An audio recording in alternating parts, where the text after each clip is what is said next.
네, 성경 말씀 디모데후서 1장 9절을 보겠습니다. 하나님이 우리를 구원하사 거룩한 부르심으로 부르심은 우리의 행위대로 하심이 아니요 오직 자기 뜻과 영원한 때 전부터 그리스도 예수 안에서 우리에게 주신 은혜대로 하심이라. 한 절 읽었습니다. 기도드리겠습니다. 은혜롭고 자비로우신 하나님 아버지, 오늘 이 자리에 우리가 하나님의 말씀을 듣기 위하여 모였습니다. 주님, 오늘 우리들에게 주시는 이 말씀이 우리에게 무엇을 말하려고 하는 것인지를 잘 깨달을 수 있도록 성령께서 도와주시옵소서. 우리의 마음과 생각을 변화시켜 주시기를 바라오며 예수님 이름으로 기도드렸습니다. 아멘. 성경에서 말하고 있는 것은 우리가 구원을 받았다면 우리는 또한 부르심도 받았다는 것입니다. 당신은 구원 받았습니까? 이런 질문에는 우리가 익숙해 있습니다. 그래서 네, 구원을 받았습니다 라고 확실하게 말할 수 있습니다. 그렇다면 당신은 부르심을 받았습니까? 이렇게 묻게 되면 본인 스스로 나는 하나님의 부르심을 받은 자입니다. 이렇게 대답할 수 있는 사람이 많지 않다는 것입니다. 그것은 이 말씀을 잘 모르기 때문일 수도 있겠죠. 많은 그리스도인들이 구원을 받았다는 것은 알고 있지만 하나님의 부르심을 받았다는 것은 알지 못하고 있는 것입니다. 여러분도 구원을 받았다면 어느 영역인지는 몰라도 하나님의 부르심을 받은 것입니다. 그런데 이 구원을 하나님께서 우리들에게 주실 때 창세 전부터 이것은 계획된 것이었다. 영원한 때 전부터 그리스도 예수 안에서 우리에게 주신 은혜대로 하신 것이다. 이렇게 되어 있습니다. 그렇다면 우리를 구원하셨을 때 또한 우리를 부르시는 것에 대하여도 영원한 때 전부터 그런 계획을 갖고 계셨다는 거죠. 그런데 구원을 우리들에게 은혜로 주신 것처럼 부르심도 하나님이 우리를 부르신 것도 은혜대로 부르셨다는 것입니다. 이 부르심을 소명이라고도 말할 수 있고 영어로는 calling이라고도 말합니다. 직업이라는 말이 그 직업을 예전에는 calling이라고 불렀어요. 중세시대로부터 하나님께서 우리들에게 어떤 직업을 주실 때는 그 직업을 그냥 내가 벌어먹기 위한 수단으로 주시는 것이 아니라 그런 직업을 통해서 하나님의 부르심에 응답하면서 살아가라는 뜻이 있다는 것입니다. 그러니까 여러분이 지금 가지고 있는 직업이 하나님의 부르심에 걸맞는 그런 일이라면은 참 좋은 거죠. 근데 아무리 좋은 직업을 갖고 있다 하더라도 그 직업을 통해서 하나님의 부르심을 이뤄가지 못한다면 구원은 받았지만 부르심에는 대답하지 않고 응답하지 않고 살아가는 그리스도인이라고 할 수 있습니다. 그래서 바울은 이것을 거룩한 부르심이라고 했던 것입니다. 디모데후서 1장 9절을 이제 다시 생각을 하면서 우리가 읽어보겠습니다. 하나님이 우리를 구원하사 거룩하신 부르심으로 부르심은 우리의 행위대로 하심이 아니요 오직 자기 뜻과 영원한 때 전부터 그리스도 예수 안에서 우리에게 주신 은혜대로 하심이라. 이 말은 너희가 구원을 은혜로 받았잖아. 그런 것처럼 부르심도 하나님이 너를 불렀어. 왜 불렀어? 뭔가 하나님이 영원한 때 전부터 뜻이 있다는 거예요. 나에게 뜻이 있다는 것입니다. 그래서 그 뜻을 이루어 가려고 부르시는 거예요. 그렇게 하려면 먼저 구원을 받아야죠. 그래서 그런 것이 이루어져야지 하나님이 그 뜻대로 부르심에 합당한 삶을 살 수 있도록 하시는 거잖아요. 근데 은혜로 구원을 받은 것처럼 부르심도 하나님께서 은혜로 하신 것이다. 그러면 이것은 구원받은 우리 그리스도인들에게는 가장 중요한 요소라고 할 수 있죠. 세상이 어떤 것보다 값진 것이라고 할 수 있습니다. 구원이 값진 것처럼. 여러분이 어떤 물건에 가격을 매길 수 있지만 그것의 가치는 그 물건에 대해서 가격을 지불하는 거에 따라 달라지는 거잖아요. 내가 당근이라는 마켓에, 인터넷 마켓에 내가 쓰는 어떤 물건을 올렸어. 그런데 나한테 굉장히 소중한 물건이었는데 급히 돈이 필요해서 판매를 하려고 해. 근데 내가 생각하는 가격은 이건데 과연 그것을 사려고 하는 사람이 그만한 가격을 쳐주겠냐는 것입니다. 그래서 실질적으로 그걸 구매하는 사람이 내가 원하는 그런 가격을 올렸을 때 그 가격 괜찮다 하고 사주면 그게 그의 가치가 되는 거죠. 그것의 가치가 되는 거죠.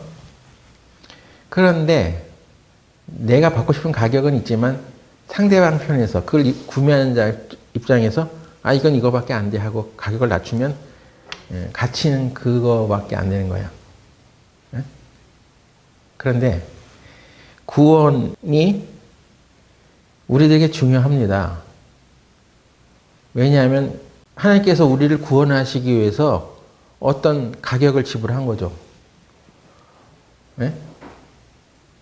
근데 그 가격이 내가 생각할 수도 없는 가격이야. 일평생을 내가 세상에서 일하면서 돈을 벌어도 갚을 수 없는 가격이 지불됐어. 그 가격은 예수님이 흘리신 피의 가격이에요. 하나님이 자기 가장 사랑하는 아들을 이 세상에 보내주셔서 나를 위해서 대신 그 피를 흘리게 해주셨어요. 그러니까 하나님 보시기에 이 구원의 가격은 어마어마한 거예요. 가치가 있는 거죠. 그래서 우리가 구원을 받은 사람이라는 것에 대해서 교만해지면 안 되겠지만 자기 존중감을 좀 가져야 돼요. 나는 세상에서 아무것도 없는 사람이고 형편없는 사람이고 학벌도 부족하고 뭐 좋은 직장도 안 다니고 이렇게 해서 난 세상에서 별로 이렇게 가치가 없는 것 같아 하면서 이렇게 기죽어서 살아갈 것이 아니라, 그런데 하나님이 보시기에 나의 가치는 이건 돈으로 셀 수가 없는 거예요. 그러니까 구원받은 사람은 자기 스스로를 좀 자존감을 좀 가져야 됩니다. 자존심 세우라는 얘기가 아니라 내 스스로 하나님 앞에 가장 귀한 존재다 하는 그런 의식을 좀 갖고 있어야 한다는 것입니다. 그 구원에 대한 것은 굉장한 가치를 갖고 있어, 하나님이 보시기에. 그런 것처럼, 그런데 구원을 우리들에게 주시면서 부르심도 우리들에게 주셨다는 거죠. 그러니까 그 부르심도 소중한 거예요. 근데 여기에 대한 가치를 우리가 알고 그것을 존중히 여기면서 살아가야 됩니다. 내가 하나님부터 받은 이 구원을 가치 없게 여기고 구원이 무슨 구원이야 하고 아무런 가치를 깨닫지 못하고 살아가게 되면 하나님 기뻐하지 않겠죠. 그런 것처럼 우리가 하나님이 나를 부르셨어. 무언가를 이루기 위해서 하나님 뜻을 나를 통해서 이루기 위해서 나를 부르셨어. 근데 이런 문제에 대해서는 에휴, 구원만 받으면 된 거지 뭘 또 거기까지 신경 써야 돼 하면서 우리가 소중하게 여기지 않고 살아갈 수가 있다는 것입니다. 그래서는 안 되는 거야. 하나님의 부르심을 우리는 하나님이 은혜대로 우리에게 준 것이라고 합니다. 그것도 소중한 거라는 거야. 그것도 네가 할 수 있는 게 아니야. 하나님 너를 부르셨다는 얘기는 너의 능력을 쓰겠다는 것이 아닙니다. 하나님의 어떤 은혜대로 하나님께서 주셔서 그것을 통해서 너를 통해서 이루겠다는 것이죠. 그래서 하나님의 부르심은 특별해요. 다른 사람은 할 수 없는 나만의 특별한 책임이 있는 것입니다. 모든 사람들에게 다 똑같은 어떤 일을 맡기지 않았어요. 다 사도겠느냐? 다 선지자겠느냐? 다 목사겠느냐? 그렇지 않습니다. 다 소방관이겠어요? 예? 우리나라 청년들이 다 소방관 돼가지고 불 끄러 다녀야 되겠습니까? 다 공무원이겠어요? 예? 다 소를 키우는 사람이겠어요? 우리 각자는 여러분 한 사람 한 사람이 하나님의 뜻을 위해서 살아갈 수 있는 그런 어떤 특별한 책임이 있다는 것입니다. 그것을 하나님의 은혜대로 우리들에게 주셨다는 거예요. 나의 이 천연적인 재능을 말하는 것이 아니라 하나님이 우리에게 은혜로 주신 부르심이 있어. 그건 꼭 하나님이 너를 통해서만 이루겠다는 것입니다. 내 힘으로 일을 해서 얻을 수 있는 것이라면 그건 은혜가 아니라고 했죠. 행위와 은혜는 같이 가는 것이 아닙니다. 인간의 능력이 할 수 없는 그 영역에서 은혜가 시작되는 것입니다. 우리가 스스로 할 수 있는 것이라면 왜 하나님께서 그분의 은혜를 주시겠냐는 것입니다.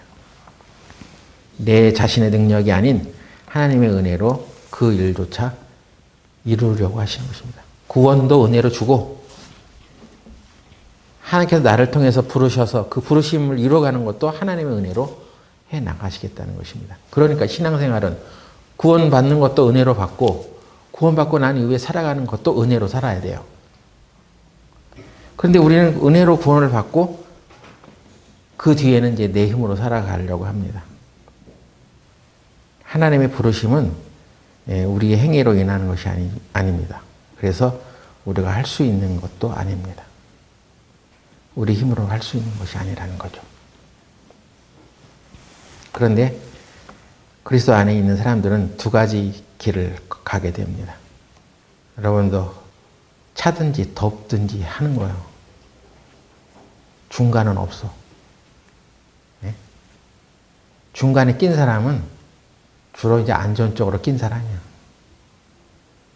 엘리야가 하나님과 바알 신 사이에 대결을 펼치면서 하나님이 참된 신인 것을 제단에 불이 떨어지는 것으로 증명했습니다.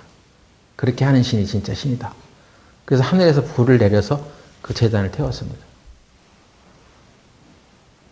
근데 하나님을 믿지 않았던 이스라엘의 많은 사람들, 그 사람들은 하나님을 믿는 것보다는 그들을 더 섬기면서 살아갔습니다. 그래서 엘리야가 그런 이적을 보여주면 주었는데도 불구하고 거기서 머뭇거리고 있어 하나님만이 진짜 신이라는 것을 무릎 꿇고 하나님께 나아오는 것이 아니라 그 두 신 사이에서 머뭇거리는 거야, 여전히. 그래서 엘리야가 그들을 향해서 이스라엘 백성들을 향해서 한 얘기예요. 너희는 왜 둘 사이에서 머뭇거리느냐. 아직도. 왜 머뭇거리겠어요? 하나님이 신인 건 알겠는데, 근데 진짜 실질적으로 자기한테 도움이 되는 것은 바알 같아. 그래서 이걸 하나님 쪽으로 완전히 오지도 않고, 그렇다고 바알 쪽으로 붙지도 않고, 둘 사이에서 양다리 작전 쓰는 거죠. 신앙생활도 양다리면 안 됩니다. 차든지 더 엎든지. 요새 이제 청년들이 공부하고 있는 고린도전서 5장에 보면 그 당시에 고린도 교인 중에 교회 안에 음행이 들어왔는데 심지어는 자기 아비 아내를 취하는 자도 있었다고 합니다. 그래서 바울이 편지를 써가지고 너희는 어찌하여 이런 자를 교회에서 내쫓지 아니하였냐고 문책을 합니다. 그런데 이게 심각한 거죠. 그리고 이 기독교인들이 교회 안에서 그런 일이 있었다는 건 진짜 말하기도 부끄러운 일입니다. 그런데 그때 당시 그 고린도 지역에 어떤 특수적인 상황이 있었는데 그 얘기가 그냥 자기 아비 아내를 그럼 자기 모친을 취했다는 얘기요? 생각만 해도 끔찍하잖아요. 근데 그 상황들이 일어나는 배경들을 보면 그 당시에 그 고린도 지역에 자기 집안의 이 재산이 이게 관리되다가 아버지가 죽으면 그 재산은 당연히 이제 자기 엄마가 살아있을 때는 있으면 이제 그 아내한테 다 재산이 물려가고 또 그 자식들이 이제 갔잖아요. 근데 그게 계모, 생모가 아닌 다른 게 그런 경우 그렇게 재산이 넘어가면 아들은 아무것도 못 받는 거야. 재산권이 별로 없어. 일단 계모한테 넘어가는 거야. 그러니까 그 자식이 그 재산에 욕심이 있을 거 아니야. 거기도. 그러면 그거를 잃어버리지 않으려면 그 계모와 그냥 결혼을 하는 거야. 이런 패역함이 고린도 그 지역에 있었던 거예요. 그 당시를 연구했던 사람들이 살펴본 바에 의하면 그런 것이 통용되고 있었대요. 그래서 아마 고린도 전서 5장에 기록된 누가 자기 아비의 아내를 취했다는 그 문제는 이제 그런 유의 문제를 얘기하고 있었던 거예요. 그래서 그게 단지 음행의 문제가 아니라 거기에는 탐욕의 문제도 들어있던 거예요. 더군다나 그런 사람이 교회에 딱 들어와 있는데 돈이 좀 있는 사람인데 교회에 재정적으로 많이 헌신을 해. 그러면 교회 입장에서는 그걸 내치지 못하는 거야. 저렇게 되면 교인 떨어져 나가고 수입이 줄어들어. 그러니까 이걸 교회에서 일하는 사람들조차도 저 사람을 쫓아내면 교회 재정에 막대한 타격이 입을 텐데 해서 울며 겨자 먹고를 끌어안고 있는 거야. 그런 측면에서 야 하나님의 교회가 이렇게 더럽혀져도 되겠냐 하고 이제 그 음행한 사람에 대한 실질적인 제재도 있었겠지만 그 안에 사로잡고 있었던 인간의 탐욕 그거 돈에 대한 욕심 그런 것 때문에 교회가 서로 입 다물고 있고 그냥 그러려니 하고 그냥 묻어두고 있었던 그런 일들에 대하여 회개를 촉구하는 그런 내용이라는 것입니다. 그런 또 고린도전서를 연구했던 사람 중에 또 그렇게 얘기하는 사람이 있더라고요. 근데 그게 타당하더라고. 그런 유해 문제가 있을 것이다. 그래서 하나님께서는 우리로 하여금 이렇게 그냥 두 사이에 끼어가지고 이것도 아니고 저것도 아니고 차지도 않고 덥지도 않은 그런 신앙생활에 대해서는 하나님께서 그걸 미워하시죠. 도대체 누구를 섬기는 거야? 바알을 섬기면 바알을 쫓아가든지, 하나님을 섬기려면 하나님을 섬기든지, 여러분 신앙생활을 딱 그렇게 해야 됩니다. 분명하게. 하나님과 필적할 만한 세상의 시중엔 돈이라고 했습니다. 사람들이 그렇게 생각해. 그래서 하늘과 재물을 겸하여 섬길 수 없다고까지 얘기가 되어 있잖아요. 그러니까 여러분 돈이 신이면 돈을 쫓아가. 하나님이 신이면 하나님을 쫓고 둘 사이에서 머뭇거리지 마시란 말이에요. 그래서 구원을 받은 사람이 두 가지 길을 가게 돼 있어요. 구원을 받았지만 자기가 자기 인생의 주인으로 살아가는 사람이 있고, 구원을 받고 하나님이 이제 나의 주인이 되었습니다 하고 살아가는 사람이 있는 거예요. 그 둘 중에 하나라는 거예요. 자꾸 중간을 만들면 안 됩니다. 나는 하나님도 믿고 돈도 믿어. 그러다가 이제 가랑이 찢어지는 거예요. 그렇게 되면. 그 사람은 결국은 돈에 더 무게중심이 가 있는 거예요. 그래서 구원받았지만 자기가 주인인 사람의 길은 자신이 이 세상에서 어떤 의미 있는 존재가 되고 싶어 하죠.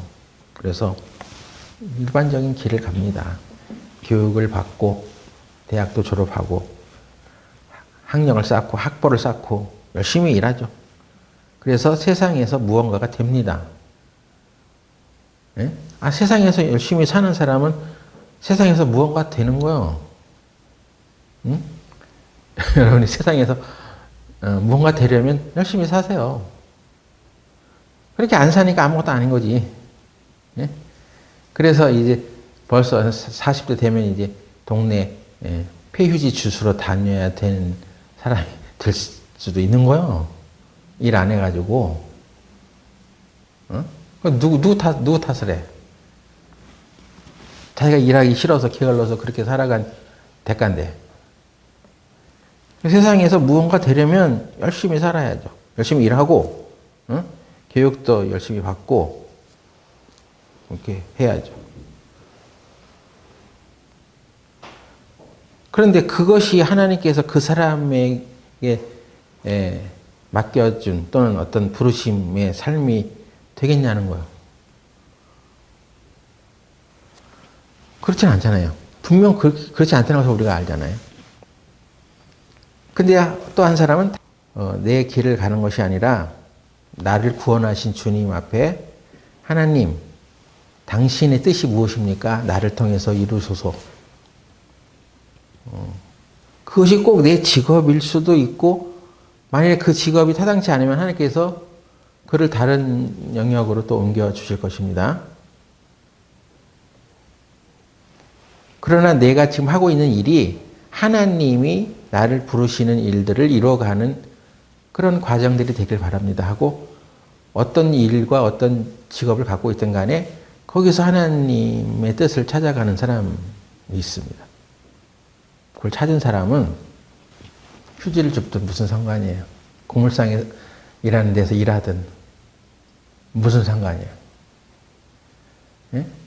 남들 보기에 좀 퀄리티가 없다고 생각할 수 있을지 모르지만 그래도 그게 무슨 상관이요. 어디서 무엇을 하든 나는 주님의 뜻을 이루기 위해서 이 일을 합니다. 나를 통해서 주님의 뜻을 이루려고 하는 것을 내가 믿기 때문에 이 일을 합니다. 더 비중이 하나님께 있죠. 예? 여러분들은 그런 사람이 돼야죠. 예? 이 세상에서 무슨 직업을 갖고 있든 무슨 일을 하든 상관없습니다.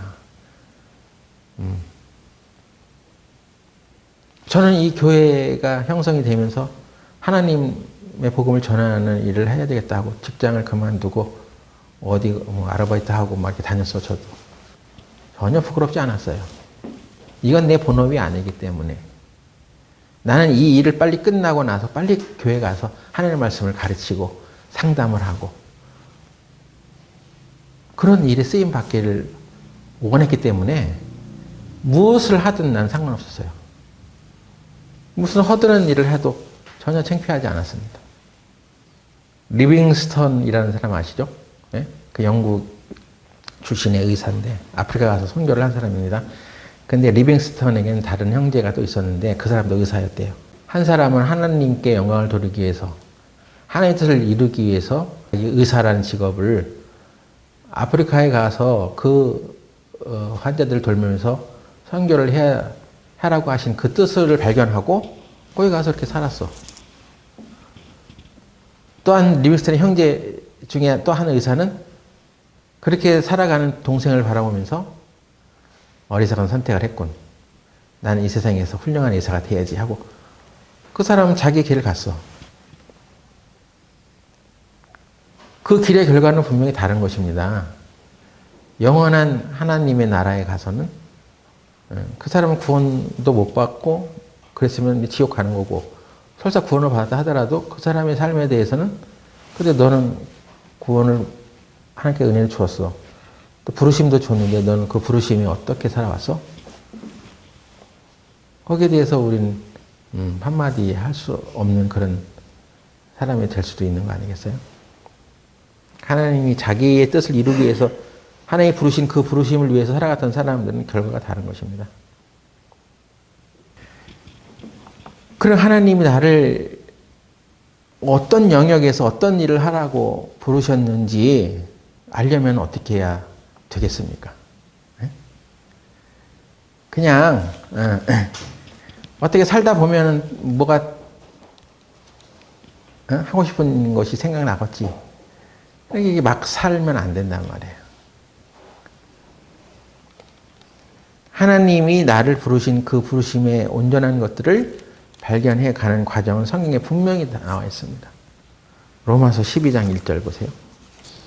그러므로 형제들아 내가 하나님의 모든 자비하심으로 너희를 권하노니 너희 몸을 하나님이 기뻐하시는 거룩한 산 제사로 드리라. 이는 너희의 드릴 영적 예배니라. 너희는 이 세대를 본받지 말고 오직 마음을 새롭게 함으로 변화를 받아 하나님의 선하시고 기뻐하시고 온전하신 뜻이 무엇인지 분별하도록 하라. 여러분이 이 말씀을 정말 진실로 깨달았다면, 깨달을 수 있다면 좋겠습니다. 이 말이 뭘 뜻하는지 잘 모르겠으면 몇백 번이라도 한번 이걸 묵상하면서 읽어보세요. 먼저 하나님의 기뻐하시고 온전하신 뜻이 무엇인지를 분별하려면 그 전 단계부터 이제 살펴봐야죠. 우리는 하나님이 나를 향한 하나님이 기뻐하시는 온전한 뜻이 무엇인지를 내가 아직 모르겠어. 그러면 어떻게 해야 되냐면 마음을 새롭게 함으로 변화를 받아야 돼. 마음은 생각의 영역이라고 했습니다. 생각이 새롭게 되어져야 돼. 그래서 변화를 받아야 돼. 생각이 새로워지지 않고서는 변화를 받지 못합니다. 아니 지금 살아가는 것도 괜찮은데 더 이상 내가 왜 달라져야 돼 하고 생각의 변화를 일으킬 그런 의지가 없으면 변화되진 않아요. 지금까지 내가 좀 잘못 살아온 것 같아. 하나님의 뜻이 무엇인지를 알아가려고 하면 먼저 내 생각의 변화가 와야 되는데 지금 상태가 있는데도 이대로 그냥 괜찮으면 그대로 사는 거예요. 그러면 하나님 뜻은 온전히 발견하지 못하고 사는 거예요. 끝까지. 근데 마음을 새롭게 함으로 생각을 새롭게 함으로 변화를 받아야 돼. 그래야지 하나님의 뜻이 뭔지가 알아지는 거예요. 이게 친절하게 길을 안내해 놨잖아요. 또 마음을 새롭게 함으로 변화를 받으려면 그 12장 1절에 언급하기를 너희 몸을 하나님이 기뻐하시는 거룩한 산 제사로 드려. 이게 너희 영적 예배야. 너희 몸을 하나님이 기뻐하시는 산 제사로 드려. 이렇게 해야지 단계적으로 그렇게 하면 마음이 새롭게 되어서 변화를 받게 되고 생각이 달라졌기 때문에 하나님의 뜻을 찾을 수 있는 거예요. 이런 단계가 필요하다는 것입니다. 너희 몸을 하나님이 기뻐하시는 산 제사로 드리라는 얘기는 너를 하나님 앞에 드려 네 자신을 제단에 바쳐 이런 얘기잖아요. 우리 자신을 제단에 바친다는 것은 중요한 의미를 갖고 있습니다. 제물이 제단을 거룩하게 하는 것이 아니라 제단이 제물을 거룩하게 한다는 얘기 들어보셨어요? 마태복음 23장 보겠습니다. 마태복음 23장 18절 너희가 또 이르되 누구든지 제단으로 맹세하면 아무 일 없거니와 그 외에는 예물로 맹세하면 지킬지라 하는도다. 소경들이여 어느 것이 크뇨? 그 예물이냐 예물을 거룩하게 하는 제단이냐. 바리새인들은 그 제물에 예물에 신경을 썼어. 그래서 누구든지 제단으로 맹세하면 아무 일 없거니와 그 외에는 예물로 맹세하면 제물로 맹세하면은 지킬지라 하고 그 제물에 더 비중을 두고 생각하며 살았습니다. 근데 예수님께서 야 이것들아 어느 더 큰 거야? 제단이 커, 제물이 더 커. 그리고 말씀하시기를 제물을 거룩하게 하는 제단. 제단이 제물을 거룩하게 한다고 했잖아요. 그러니까 구약시대 때 희생의 제물을 드릴 때 그런 제물을 제단에 드리면 그 제단에 드린 그것이 예물을 거룩하게 하는 거예요. 예? 드려지는 것이 그 드려짐을 하나님께서는 거룩하게 여기시는 거야. 더 크다 말이에요. 하나님이 보시는 기준은. 그래서 제단이 예물을 거룩하게 해. 근데 구약시대 때는 그것이 죽은 제사, 제물을 드렸는데 산 제사로 드리라고 하잖아요. 너 죽으라는 얘기가 아니야. 내가 이 예물 갖다 드리면 죽으라는 게 아니야. 우리 자신이 살아있는 채로 이것이 하나님 앞에 드려지면 하나님은 우리를 거룩하게 해 가시는 거예요. 그래서 그 하나님은 우리를 거룩하게 하신다는 얘기는 우리의 것을 하나님께 드렸더니 하나님이 그를 거룩하게 하셔. 하나님의 뜻이 무엇인지를 알 수 있도록 인도하신다는 거야. 예? 우리가 예수님을 온전히 따라가면 우리를 산제사로 드린다는 얘기는 우리가 예수님을 따라가는 거예요. 예? 산제사로 자기를 드리라는 얘기는 우리가 그리스도를 따라가면서 자기 십자가를 지고 가는 거예요. 그럼 예수님께서 우리에 앞서서 가시면서 우리를 제단으로 끌고 가시죠. 그러면 제단이 그 예물을 깨끗하게 한다고 했으니까 그것에서 이제 하나님이 말씀하시는 것입니다. 그 사람에게 그 눈과 귀를 열어서 하나님의 뜻을 깨닫게 해주시는 거야. 우리를 산제사로 드린다는 얘기는 내 인생 이제 하나님의 것입니다. 내 인생을 내가 주장하지 않겠습니다. 하나님, 나를 통해서 하나님의 뜻을 이루어 가세요. 지금 내가 무엇을 해야 되는지 분명치 않아도 하나님께서 내게 말씀하신 그것을 나는 온전히 순종하며 가겠습니다. 이런 거겠죠? 네? 하나님 앞에 너희 몸을 하나님이 기뻐하시는 산 제사로 드리라는 것이 뭔지를 계속 생각해야 됩니다. 그것으로 인해서 내가 드려졌어? 거기에서 내 십자가를 내 육신과 그 모든 정과 욕심을 십자가에 못 박아서 교회 안에서 어떤 갈등이 일어났을 때 네가 너를 산 제사로 드렸어? 네 몸을 승질 난다고 막 그냥 들이받았어? 이런 것입니다.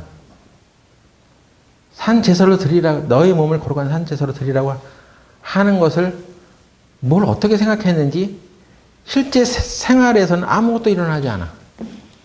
교회 안에 어떤 분쟁거리가 생겼어. 근데 그것을 가지고 세상 법정에 나가서 그걸 다퉈야 되겠느냐? 네, 고린도 교회에 이제 그런 일이 있었습니다. 근데 우리 교회 역사를 보세요. 교회가 이렇게 나눠지고 분란이 일어나고 했을 때 보면 교회 예배당 소유권, 뭐 기자재 소유권 이런 걸 때문에 서로 옥신각신하면서 이게 타협이 안 돼가지고 그 세상 법정에 가서 그 재판을 받아 교회가. 예? 그래서 고린도전서에 그런 얘기가 있어. 책망을 또 받아 바울로부터. 야, 너희들은 교회 안에 있는 문제를 가지고 세상 법정에 가서 그것을 판단을 받으려고 하느냐? 웃기지 않냐 이것입니다. 근데 뭐 대형 교회도 그렇고 우리 교회 역사도 보면 야, 나도 여기 교회에 헌금했어. 나도 이 교회 예배당에 된 지분이 있어. 그래서 이패 저패가 나눠져가지고 막 옥신각신 싸우면서 이거를 공평하게 반반 나눠. 뭐 그런 얘기가 오고 가고. 그럼 또 어떤 수가 또 많은 어떤 집단에서는 그런 게 어딨어. 그거 다 우리 거야. 우리가 수가 더 많아. 하고 타협을 못 보는 거야. 해결이 안 돼. 그러면 세상 법정에 가가지고 그걸 재판을 해. 교회가 분쟁이 일어날 때 이런 일이 비일비재에 일어났어요. 이게 우리 교회 역사야. 근데 2000년 전에 이미 고린도 교회에도 그런 일이 일어났던 거야. 그래서 고린도전서 보면서 그런 걸 다 알아야 돼. 그럴 때 우리는 어떻게 해야 되느냐. 그때 누군가가 자기를 산제사로 딱 드려. 차라리 불의를 당하는 것이 낫지 않냐? 차라리 속는 것이 낫지 않냐? 스데반이라는 사람이 복음을 전하다가 동족 이스라엘 사람들에게 돌에 맞아 죽었습니다. 돌에 맞아 죽을 일이야 그게? 예? 아니 자기 이스라엘 사람들에게 복음을 전하는데 그거 듣기 싫다고 돌을 던져서 죽였어. 근데 그 당시에는 돌에 맞아 죽기를 거부하고 스데반이 우통을 벗고 이것들이 이제 가만히 입 다물고 있으니까 누구는 할 말 없는 줄 알아 하면서 막 그냥 쏟아부으면서 응? 옳고 그름을 서로 다투었냐? 그러지 않았습니다. 그냥 돌을 던지는 대로 맞아 죽었어. 응? 그래서 이 교회가 시작이 되는 거야. 그가 십자가를 지고 자기 생각을 죽이고 자기를 진짜 하나님 앞에 드린 거잖아요. 응? 우리 교회는 사도와 선지자들이 터 위에서 세움을 입은 거야. 그때 당시 그 사도와 선지자들은 죽었어. 복음을 전한 것 때문에 돌에 맞았어. 그래서 죽었어. 근데 하나님께서 그 자리에서 그 일을 통해서 교회를 이제 형성시키는 거야.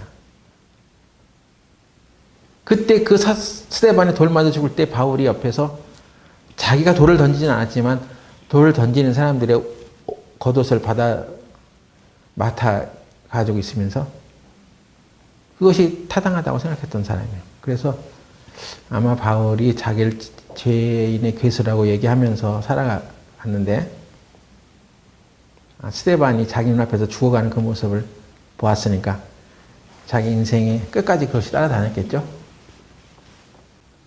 근데 바울도 복음을 전하다가 전승에 의하면 참수를 당해서 죽었다고 합니다.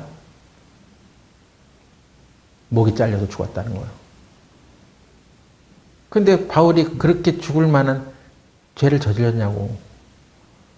복음을 전하는 것 때문에 그렇게 당했어. 그러니까 그게 그 당시 어떤 일로 볼 때 그게 죽을 만한 일이야, 그게. 조금은 억울하죠. 조금만 억울한 게 아니라 많이 억울하지. 예수님도 십자가에 달려 돌아가셨는데 그 제목이 뭐예요? 신복이 뭐냐고. 자기를 하나님이라고 한다. 그것으로 인해서 죽음을 당했어. 그러니까 이 교회 안에서 어떤 분쟁이 벌어지고 갈등이 생길 때 자기를 죽일 수 있는 사람이 몇이나 되냐고. 그리고 자기를 안 죽이니까 분란이 더 커지는 거지. 우리 몸을 거룩한 산제서 드리라는 얘기는 그런 영역에도 해당이 되는 거예요. 그래서 그 사람들은 왜 그렇게 살아갔겠습니까? 그 사람들은 하나님의 뜻을 발견한 사람이에요. 그의 마음이 새롭게 된 사람이고 그의 생각이 변화된 사람입니다. 그래서 우리가 우리 몸을 거룩한 산제사로 드릴 때 하나님께서는 우리의 마음과 생각을 새롭게 해주시고 우리 생각에 하나님의 뜻을 알게 하십니다. 여러분은 여러분의 몸을 거룩한 산제사로 드리는 거예요. 예배 시간이 왔으면 말씀을 들으러 온 거 아니에요. 예? 여기 주무시러 왔어? 예? 일요일 날도 와서 주무시고 수요일 날도 와서 주무시고 새벽 기도도 와서 주무셔? 그래서 마음이 새로워졌어? 아니 뭘 들어야지 새로워지지. 이런 생활을 언제까지 할 것입니까? 예? 주님이 오늘 당장 딱 오셔가지고 너는 세상에서 뭐 했어? 졸다 왔습니다. 부끄러운 구원 아니겠냐 말이야. 응? 그것이 불났을 때 예? 겉옷도 못 추려입고 뛰쳐나오는 그런 사람 아니겠냐는 거야. 마음을 새롭게 하는 과정이 분명히 하나님의 말씀을 들으면요. 여러분 마음이 새로워져요. 생각이 달라지게 돼 있어. 왜? 하나님의 말씀은 내 생각과 틀리기 때문에 지금은 내가 그걸 행할 힘이 없어도 계속 꾸준히 잘 들으면 하나님의 말씀은 운동력이 있어요. 그래서 그 사람의 생각과 관절과 골수와 영을 찔러 혼과 영을 내 혼의 생각과 영의 생각을 확실하게 구분해. 그래서 분명한 선택을 해. 판단할 수 있게 해준단 말이에요. 근데 하나님의 말씀을 듣는 게 괴로워. 그냥 딴 거는 그냥 뉴스는 잘 보고 그냥 드라마는 잘 보고 집중력 100% 그냥 휴대폰 쳐다보면서 빨리 세상 돌아가는 뉴스와 재미있는 것에 대해서는 그냥 정보들이 확확 들어오는데 일단 하나님의 말씀을 듣는 일에는 이게 약하단 말이에요.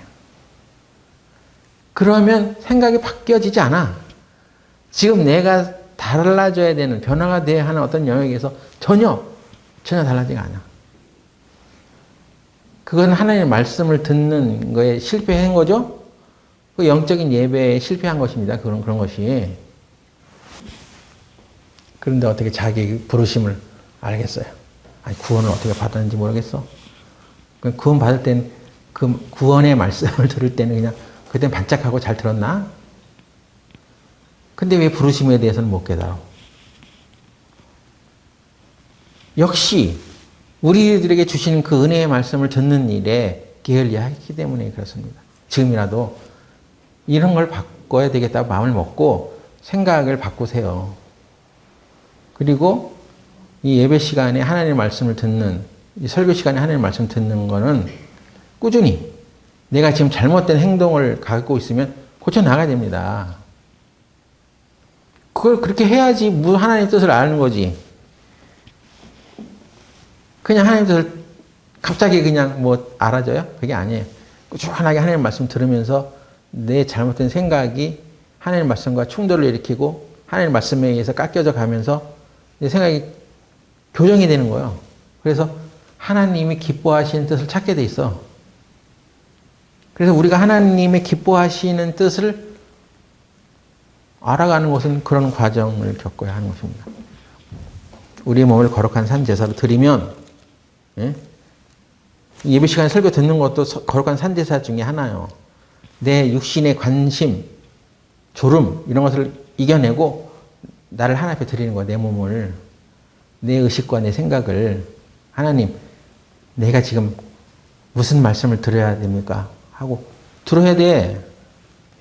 그렇게 하면 하나님께서 우리를 마음을 새롭게 하셔.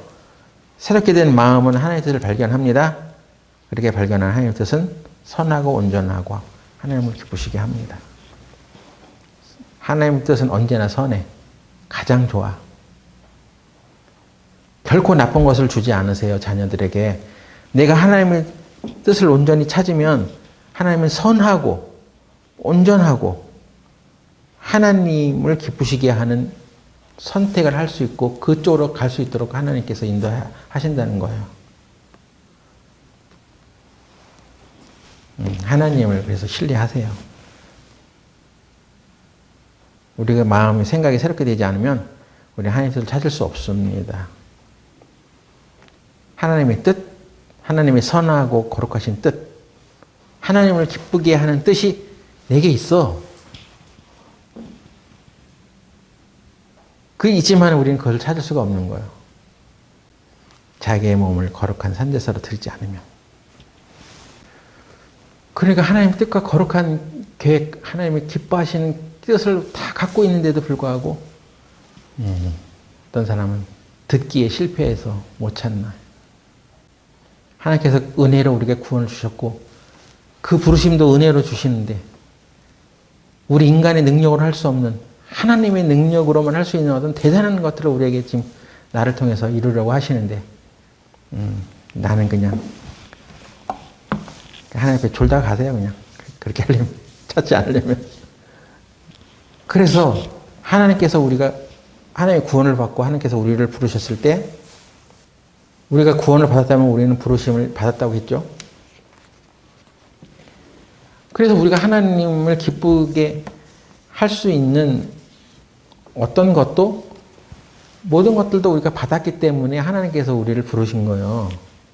하나님께서 부르시고 하나님께서 명령하실 때는 하나님이 그렇게 할 수 있는 능력과 자원을 다 주시거나 주셨기 때문에 부르는 것입니다. 예? 하나님이 우리에게 명령하실 때 우리가 할 수가 없는데 그냥 명령하는 그런 분이 아니에요. 우리는 할 수 없습니다. 근데 하나님께서 능력을 주시고 우리에게 힘을 주시면 우리가 할 수 있습니다 하고 하나님께 나오는 것이 올바른 자세예요. 왜냐하면 우리 안에는 그런 것들이 있는지 없는지 잘 확인이 안 되니까. 근데 하나님께서 말씀을 통해서 우리에게 그걸 주셨다고 얘기한 거예요. 베드로 후서 1장 3절 보세요. 그의 신기한 능력으로 생명과 경건에 속한 모든 것을 우리에게 주셨으니, 자, 이 부분을 이게 좀 어려워요. 말이 더 깊이 다른 번역본을 통해서 살펴보면 정말 오묘한 뜻이 있습니다. 표준 새 번역이라는 번역본에는 그리스도께서는 신적 권능으로 우리에게 생명과 경건에 이르게 하는 모든 것을 주셨습니다.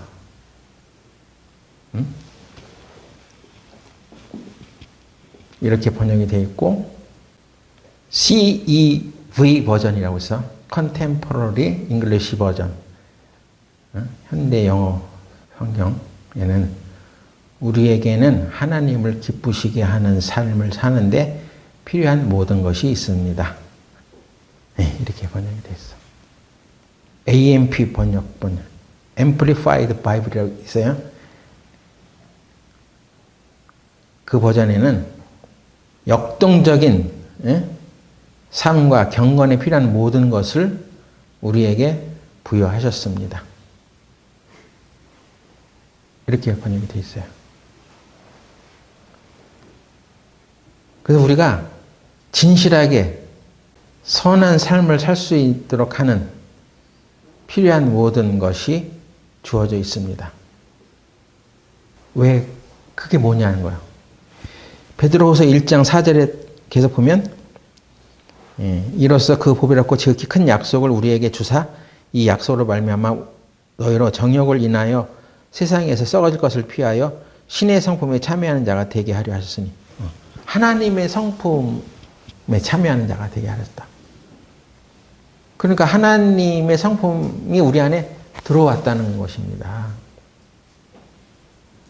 그건 하나님의 약속으로 우리에게 주신 것이라는 거예요. 진실하게 선한 삶을 살아가도록 하는데 필요한 모든 하나님의 성품이 우리 안에 들어와 있다는 것입니다. 물론 우리에게 필요한 어떤 자원에 대해서도 그렇게 생각할 수 있죠. 근데 더 중요한 것은 하나님의 성품이 우리 안에 들어왔다. 그래서 그 하나님의 성품을 왜 우리에게 줬냐? 예, 하나님을 기쁘시게 하는 데 필요하기 때문에. 그래, 나는 하나님의 성품이 없어. 마음이 따뜻하지 않아. 이기적인 것 같아. 하면서 나는 그런 사람이 안 돼서 하나님을 기쁘시게 하는 삶을 살 수 없어. 그건 잘못된 얘기라는 것입니다. 자기에게 준 것이 하나님의 성품인데 그걸 모르는 거야, 우리가.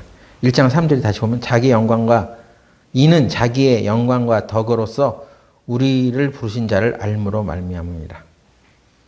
그걸 모르는 거야. 얼마나 모르면 자기 안에 뭐가 들어와 있는지도 모르는 거야. 구원받은 사람이. 하나님을 기쁘시게 하는데 필요한 모든 것들이 우리 안에 들어와 있어. 그런 게 없는 줄 알고 그냥 내가 뭔가를 해가지고 하나님을 기쁘시게 해보려고 하니까 이게 안 되는 거야. 하나님께서 우리에게 주신 것들은 다 은혜로 주신 것이라고 했죠.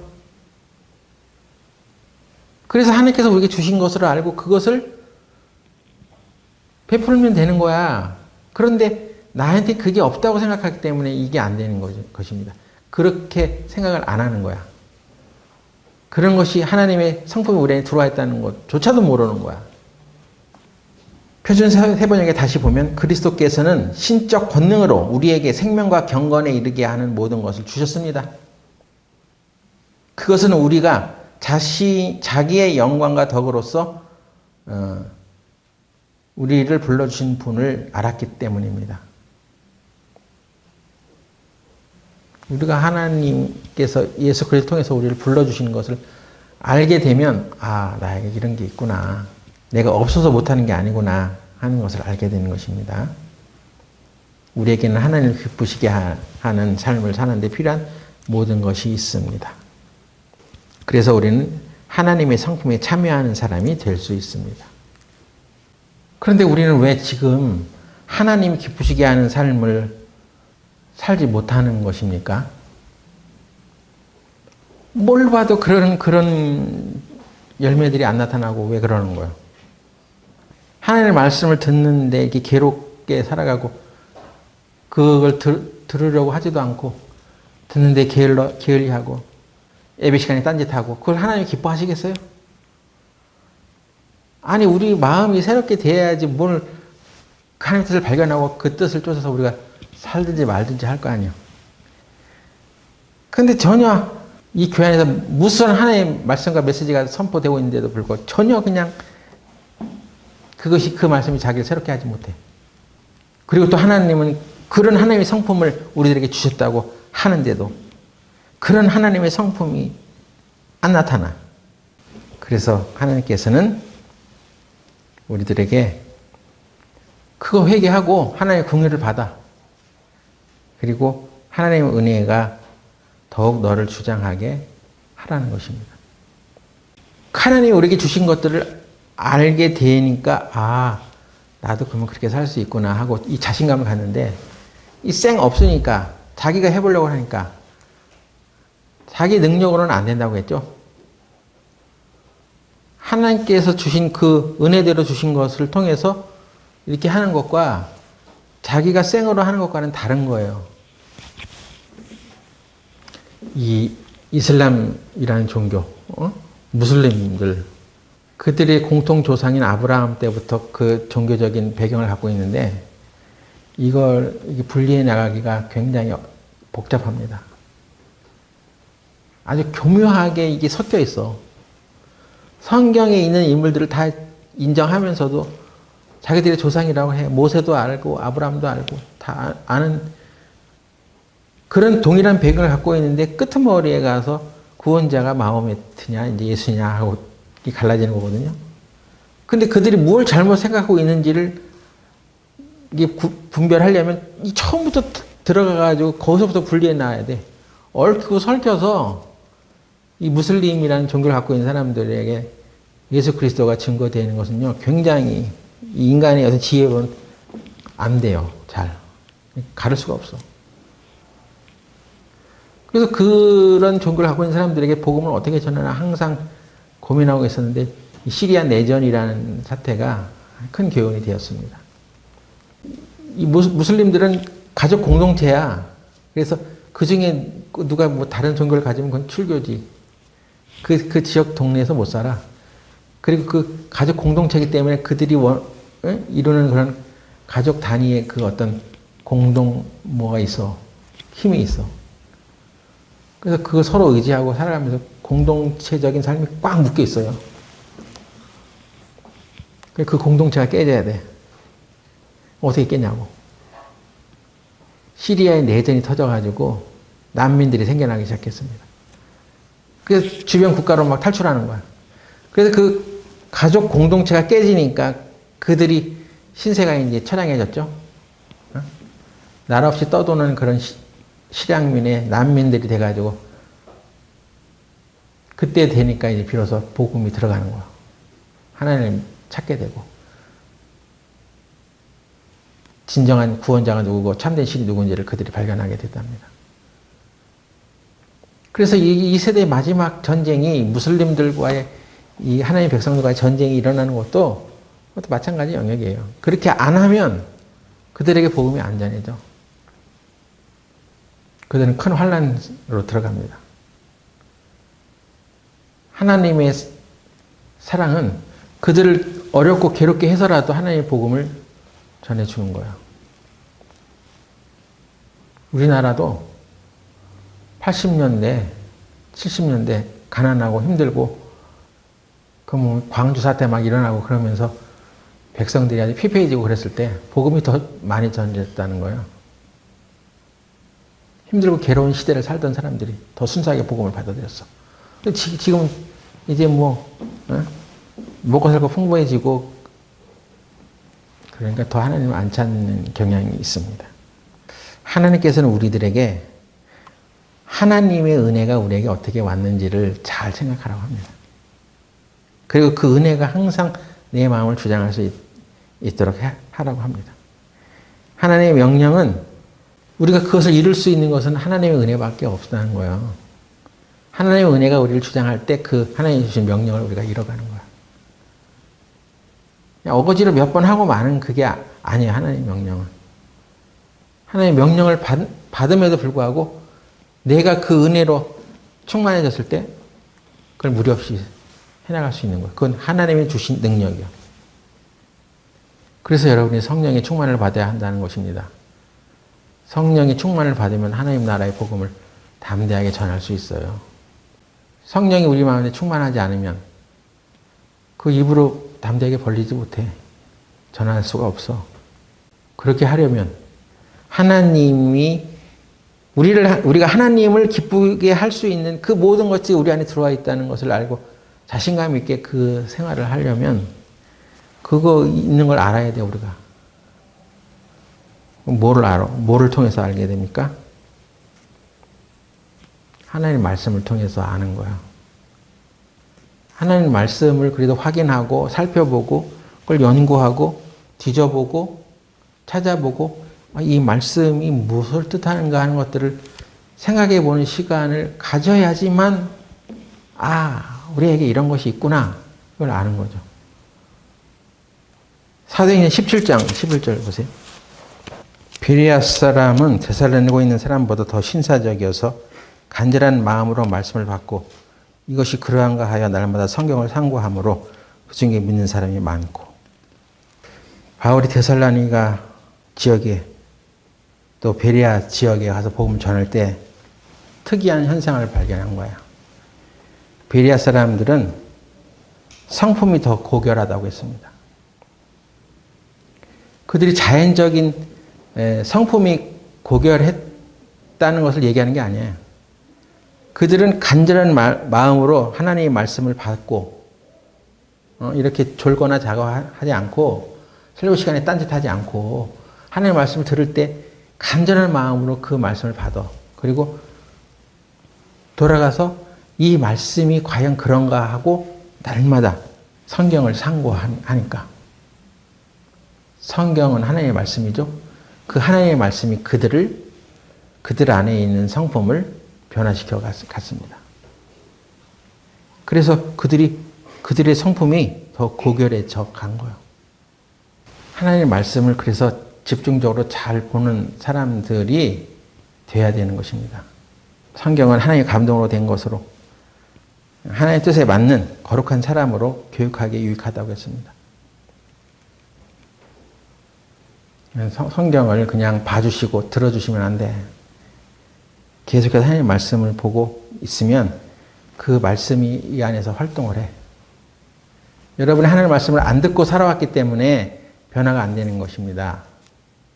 책임이 있단 말이에요, 거기에. 응? 옆에서 설교 시간에 조는 사람 깨우면 감사한 줄 아세요. 예? 왜 자는데 깨우냐고 승질 부리지 말고. 그렇게 살아왔기 때문에 하나도 변화가 안 된 거 아니에요. 응? 하나님의 말씀을 제대로 들으면 그 말씀이 우리를 변화시켜가. 그래서 하나님을 기쁘시게 하는 행동을 하게 돼. 그것이 작동이 돼. 그거 하나님의 뜻을 알게 돼. 그리고 우리들은 점점 고결한 성품이 소유자가 되는 거야. 하나님 뜻에 부합한 거룩한 사람이 되려면 여러분들이 그렇게 우습게 생각하는 성경 말씀 회개하고 하나님께 긍휼을 구하세요. 하나님, 제가 정말 말씀을 너무 소홀하게 여기며 살아왔습니다. 이제라도 하나님의 말씀을 자세히 살펴보겠습니다. 그렇게 살아가면 하나님을 기쁘시게 하는 삶을 우리 힘으로는 할 수 없지만 그 은혜가 우리에게 능력을 주는 것입니다. 은혜는 그냥 너희들에게 값없이 주는 은혜다 해가지고 그거 먹고 떨어져라 그런 의미가 아니에요. 은혜는 우리로 하여금 새로운 삶을 살게 합니다. 하나님의 성품을 따라 살게 하고 하나님을 기쁘시게 하는 삶을 살게 합니다. 그게 사람의 은혜와 하나님의 은혜의 차이점이에요. 하나님의 명령은 은혜를 통해서만 이룰 수 있습니다. 히브리서 12장 28절. 그러므로 우리가 진정치 못할 나라를 받았은즉 은혜를 받자. 은혜를 받으라고 하죠. 은혜를 받았잖아. 나는 구원을 받았잖아. 근데 뭘 또 받아? 하나님께서 더 큰 은혜를 주시려고 합니다. 은혜를 받자. 이로 말미암아 경건함과 두려움으로 하나님을 기쁘시게 섬길지니. 경건하고 두려움으로 하나님을 기쁘시게 그렇게 섬길 수 있는 그 능력이, 그 근원이 어디서부터 오느냐? 하나님의 은혜를 받음으로 오는 것입니다. 우리는 물론 구원이라고 하는 하나님의 은혜를 받았습니다. 그런데 부르심이라는 그런 소명도 하나님의 은혜로 받았다는 것입니다. 그래서 하나님이 주신 은혜에 감사하고 살아가게 되면 경건하고 두려움으로 하나님을 기쁘시게 섬겨가는 거예요. 여러분은 하나님을 기쁘시게 하는 것에 관심이 있죠? 내가 어떻게 하면 하나님을 기쁘시게 할까? 이게 바로 새 피조물이 된 사람의 삶의 방식이요. 옛사람은 내가 여기서 무엇을 얻을까 하고 살아가는 거. 예? 옛사람은 교회를 와도 내가 이 교회 와서 뭘 얻을까? 예? 아, 여기 있다가 내가 손해나겠군 하면 교회 안 다니고 그러는 거예요. 그런데 새롭게 된 사람은 하나님께서 여기에서 무엇을 원하실까? 하나님이 영광을 받으실 일이 무엇인가? 하나님을 기쁘게 할 일이 무엇인가? 이것을 생각하며 살아가는 거야. 다르죠? 여러분은 구원을 받았으면 나의 옛 생각이 내 중심적인 생각이 되지 말고 새롭게 변화된 사람으로 하나님이 중심이 된 생각을 하며 살아야 됩니다.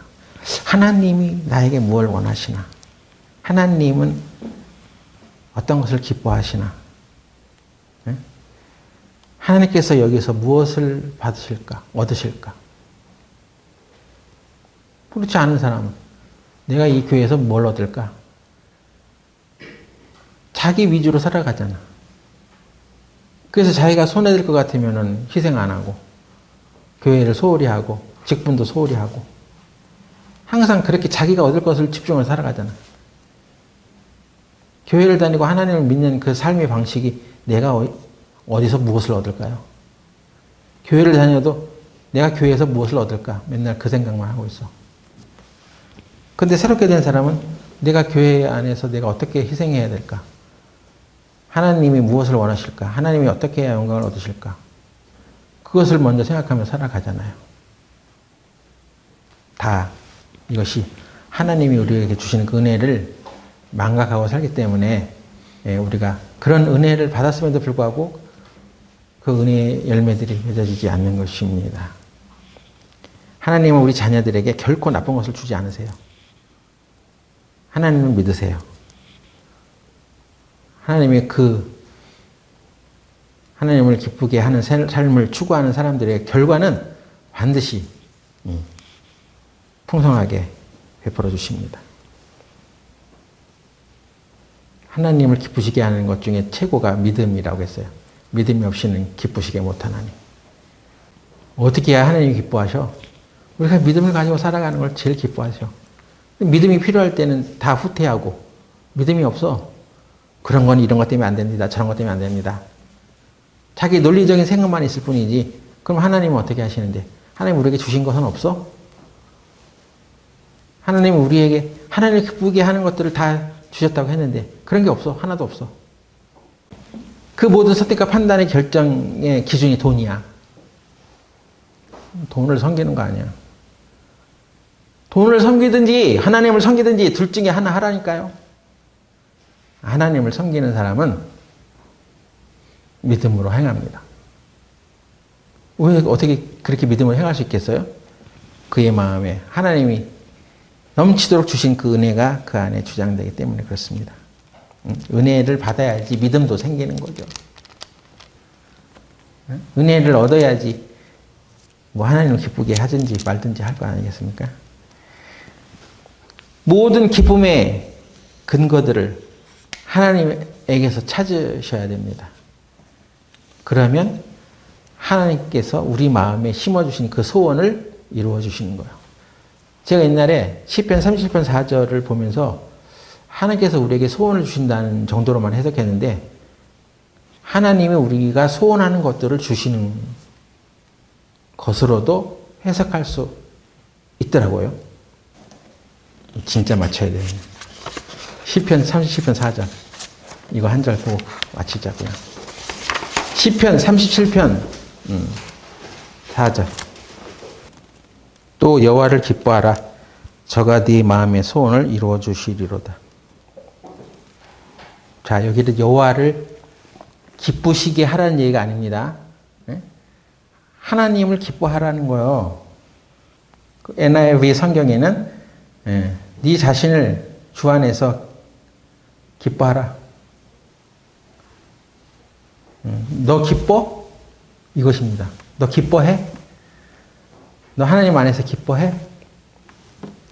그러면 그가 너에게 너의 마음 안에 네가 소원하는 것들을 너에게 주신다는 것입니다. 물론 소원을 주시겠다고 하는 말도 되지만 이 문맥이 개역성경에 네 마음의 소원을 내게 이루어 주시리라고 했으니까 네 마음에 네가 원하는 것들을 주실 것이다. 저와 여러분의 마음 안에 원하는 것들이 있죠.